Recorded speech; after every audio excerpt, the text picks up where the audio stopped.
censo demográfico de 2022, levantado pelo IBGE, revelou que a população idosa de Palmas, ela praticamente dobrou em 12 anos. Hoje, mais de 6 mil palmenses estão na faixa etária acima dos 60 anos, representando mais de 12% da população total do nosso município. E o índice de envelhecimento da população, ele dobrou, do período de 2010 a 2022, e essa realidade, ela apresenta os desafios, para a sociedade como um todo, no atendimento à população da terceira idade. O jornalismo da Clube produziu, nesta semana, uma série de entrevistas tratando sobre a temática de envelhecimento e longevidade. Nesta terça-feira, aqui no Pauta Dinâmica, nós trouxemos a entrevista com a médica geriatra Isabela Stedley, ela que atua na região sudoeste do Paraná, e ela trouxe uma série de explicações e considerações sobre o envelhecimento da população. E ela destacou que, na sua atividade clínica, os diagnósticos de Alzheimer, outras doenças demenciais e depressão têm se tornado cada vez mais comuns em pacientes da terceira idade. E sobre esse assunto, sobre a detecção de transtornos depressivos em idosos, nós conversamos com a psicóloga Bárbara Marquezini. Ela que também trouxe explicações iniciais sobre como se desencadeiam esses transtornos depressivos e quais são os fatores de risco para a terceira idade, para os idosos desenvolverem estes transtornos. A gente não considera que existe a depressão. Dentro da psicologia, a gente considera que existem transtornos depressivos. Então, são várias formas que a depressão se manifesta dentro do ser humano, sabe? A depressão, de modo geral, ela traz sentimentos, presença de sentimentos e sintomas que são característicos, como, por exemplo, a tristeza, o pessimismo, a pessoa fica muito presa ao lado negativo das coisas, a baixa autoestima, a ausência de prazer em coisas que antes eram muito prazerosas à vida do ser humano, que antes que faziam bem, talvez uma oscilação de humor, os pensamentos negativos e além dos sintomas físicos que são mais visíveis, que é o choro, a dor de cabeça frequente, às vezes dores no corpo. Então, assim, como a gente considera que existem vários transtornos depressivos, cada pessoa vai manifestar de uma forma. São sintomas comuns, mas nem todos os sintomas vão aparecer em todas as pessoas. Quais fatores acabam desencadeando esses transtornos depressivos? Então, o fator de risco são condições e eventos que levam à manifestação dos sintomas. Então, a gente pode considerar um histórico familiar. Então, a gente observa grupos familiares de pessoas que tem depressão, então a avó já tinha depressão, a mãe tem depressão, a filha tem depressão, então isso que a gente considera o histórico familiar, uma família depressiva.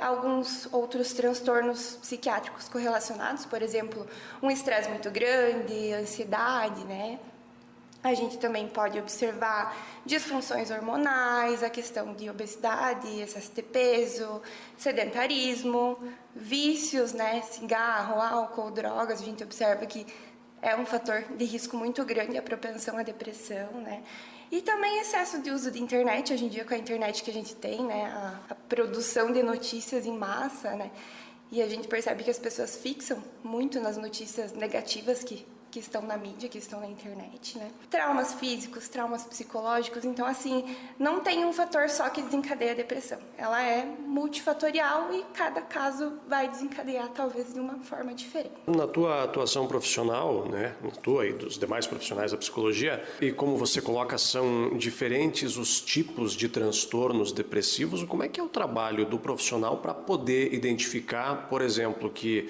um paciente ele está desenvolvendo um transtorno depressivo ou que ele está desenvolvendo algum outro tipo de transtorno? Geralmente o paciente é o último a perceber, A gente observa que as pessoas em torno acabam percebendo antes do paciente. Porque quando o paciente percebe, ele já está muito no fundo do poço, vamos considerar assim, tá?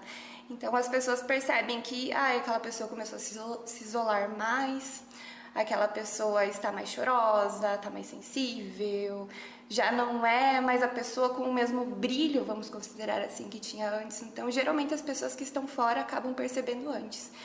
E no consultório, então, quando essas pessoas buscam pela gente, a gente vai observar, então, através do relato. E geralmente vem correlacionado a fatores de relacionamento. Na terceira idade, a gente observa muito, assim, o processo de luto, que influencia muito ao desencadear de transtornos depressivos, né? E o processo de luto, Guilherme, a gente não considera só a perda, sabe? Só a morte de um ente querido. Dentro da terceira idade, o processo de luto ele vem em decorrência de múltiplos fatores. Então, a degeneração do corpo, né? Então, a perda de visão, perda de audição, a disfunção sexual, a mobilidade, né?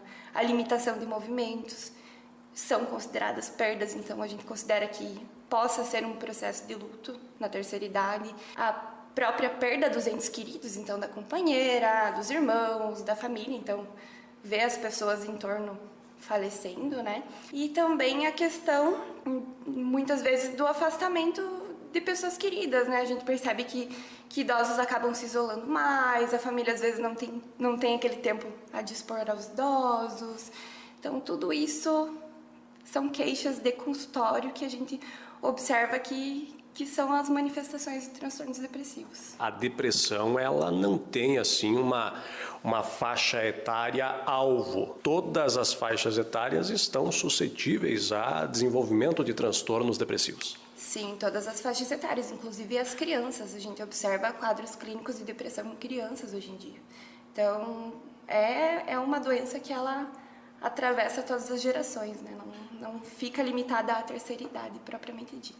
Bom, focando na terceira idade, quais os sinais de alerta que a família tem que prestar atenção, família, amigos, pessoas que convivem, tem que prestar atenção na convivência com o idoso e que pode ser um sinal de alerta que ele está desenvolvendo a depressão? Eu acho que a palavra perda de brilho, acho que ela deve ser considerada. Então, aquele idoso que era sempre muito alegre, sempre muito divertido, que ele começou a se isolar, que ele perdeu o brilho, que ele não faz mais as coisas com o mesmo prazer que ele fazia antes.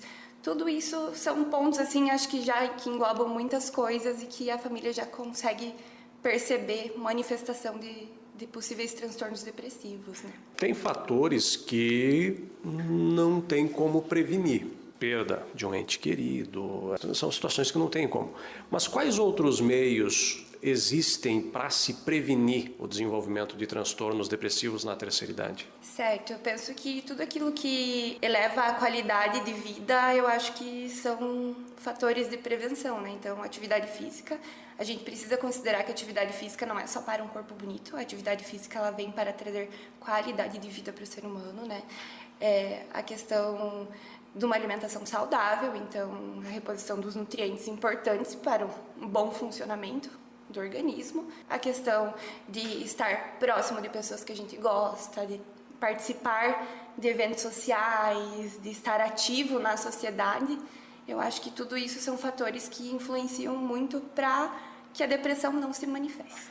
E quando é o momento, ou pode ser um momento, de a família ou o próprio idoso buscar um acompanhamento profissional, um acompanhamento psicológico? Penso eu que sempre que necessário. A gente não utiliza mais o acompanhamento psicológico hoje em dia para melhora de doenças. Muitas pessoas buscam hoje em dia para a melhora da qualidade de vida. Então, a psicologia ela é aberta a ser buscada sempre que se manifestar necessidade. Então, não tem um momento exato. Mas, claro que, considerando os fatores de risco que foram apontados anteriormente e considerando, né, a tristeza muito grande, todas aquelas situações que eu já relatei, eu acho que seria importante a busca de amparo profissional.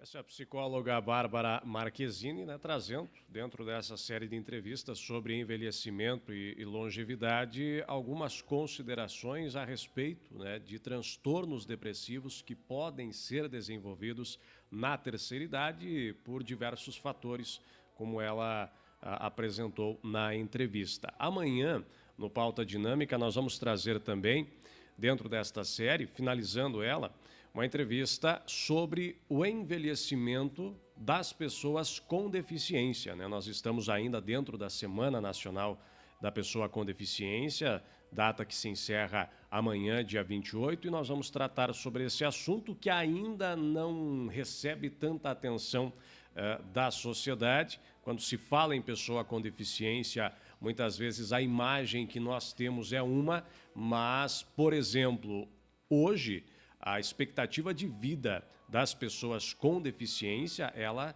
se equipara à expectativa de vida da população em geral, e são necessárias políticas, reflexões a respeito também dessa parcela que é significativa dentro da nossa sociedade, que é a pessoa idosa com deficiência. É um assunto que nós vamos tratar amanhã também aqui no Pauta Dinâmica. A informação